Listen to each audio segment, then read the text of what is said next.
Every firm has its different way of assessing. One is fit to the portfolio.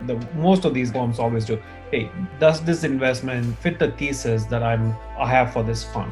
And does it overlap, add, or completely take me on a tangent with respect to the fund investment thesis that I have?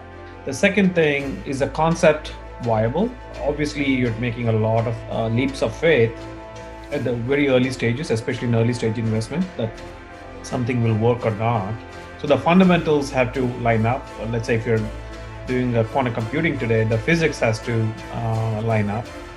So they bring in expert physicists to evaluate that. The business models is another area where they take a keen look at. Most of the early stage startups don't have a very fairly well baked business model.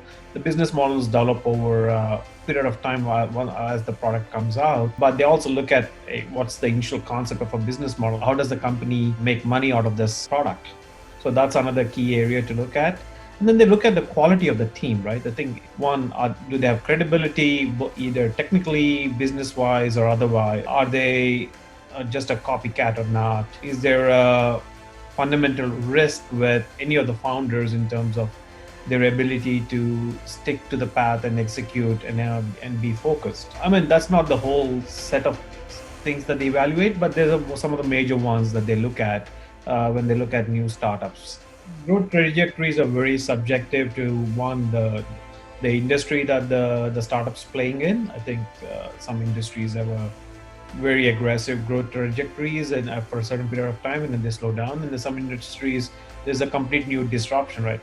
If it's a completely new product that disrupts the market, it's very hard to predict the growth trajectory. But more than the growth trajectory, it is what is the general market availability for that product? What's the size, right? Is it a $100 million market at the end of the day that I can play in, or is it a $100 billion market that this product can play in? The larger the size of the market that the product can play in, the better, and the more unique the concept, the better the chances of getting funded.